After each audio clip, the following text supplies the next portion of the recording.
And the number one purpose, given that we're a 100% member organisation, is to collaborate, connect and convene. And we do that every day. So we're always bringing together groups across our membership to debate and discuss and to work together on some of these key topics. We have an asset management sector group, which is chaired by a senior leader in the industry here in Scotland.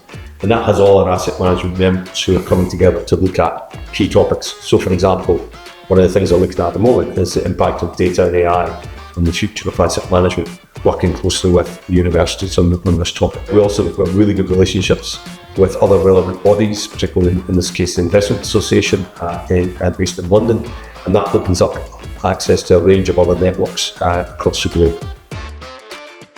What is Scottish Financial Enterprise's role in promoting Scotland as a financial hub? The Scottish Financial Enterprise is the trade body for financial and professional services here in Scotland. We employ about 150,000 people in Scotland. We're the largest contributor to the Scottish economy, contributing 10% in terms of gross value add, so about 15 billion a year. So we're hugely important to the whole Scottish economy in terms of both jobs, but also supporting, obviously, public services through the taxes we pay and etc. Obviously part of a much wider UK industry as well. Scotland as a financial centre, of course, goes back well over 300 years and has had a long history in areas of like banking, but also asset management in particular, but also in innovation. You know, many of the things that we now take for granted today in financial services were innovated here in Scotland, and that continues to be a trend today, particularly through the universities and also the really strong Fintech cluster that we have here, not only in Edinburgh, but also increasingly in Glasgow. And of course, as a result of that, we're also attracting global firms here in Scotland to set up, whether it be in the asset management side in particular, but also in the banking side as well. What unique advantages does Scotland offer firms compared to other financial hubs? We did a piece of work that we launched recently around the asset management strategy for Scotland and how that might look in the next 5 years. And what was really interesting was that Edinburgh, in particular in this case, which has a long history of asset management, still maintains many of the core attributes that you would expect in a global centre that had would be attracted to asset managers, whether it be the quality of life, the quality of talent, the universities, the quality of education, particularly with private education. We have all those attributes here in Scotland. It's really the talent, though, that if you spoke to the BlackRocks, the Morgan Stanleys and JP Morgans, that they would say as to why they're based here. It's the pipeline of talent, not only within the existing 150,000, but also the universities, and particularly in the areas that are increasingly important, for example, data and AI and emerging technologies.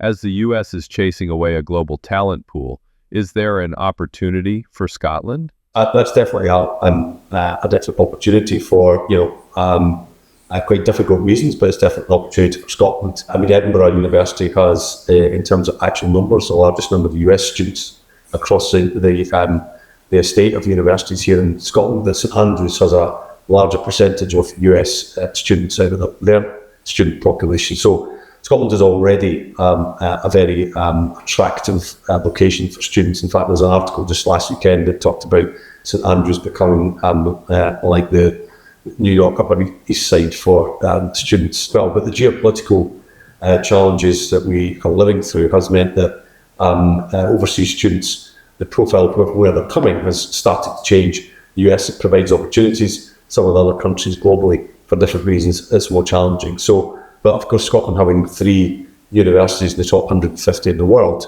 that clearly is an advantage that we have. How does Scotland attract and retain asset management talent?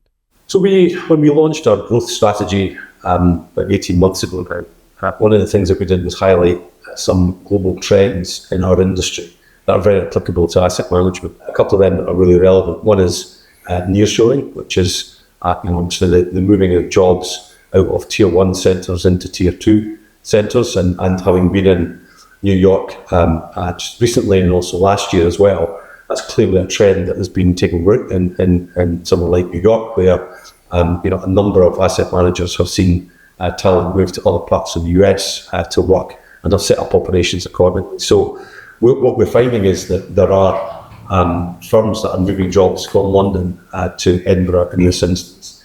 And of course, secondly, is in the asset management world, the cost pressure and the pressure on margins is significant. And therefore, the desire to reduce costs is a big driver. And especially when you take somewhere like Edinburgh, which has the universities, has fintechs, but also has that history of asset management, you're looking at a definite cost arbitrage and round about wages of maybe somewhere in the region of about 25 to 30%, where people on an average would get paid less here because cost of living here is in comparison to London. So we do think that there are some real attractions for firms in Scotland. And of course, we have been very successful in attracting investment from some of these firms in the back office and middle office functions already. And part of the strategy we launched last month is about how can we now attract more front office investment jobs here in Scotland.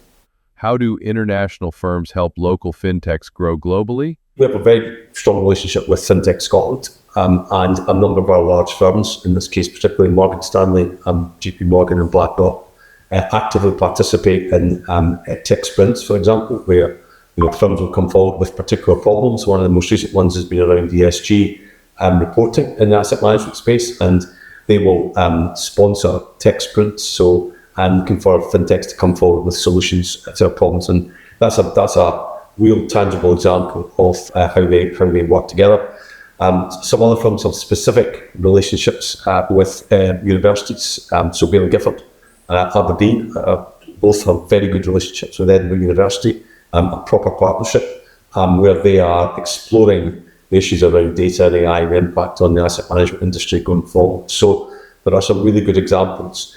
And I think what I would highlight is one of Scotland's strengths as a financial services sector is our size, in the sense that we are relatively small compared to other global centres, but in some ways that's an advantage. We can quickly connect and convene the right people in the room to have the right conversations.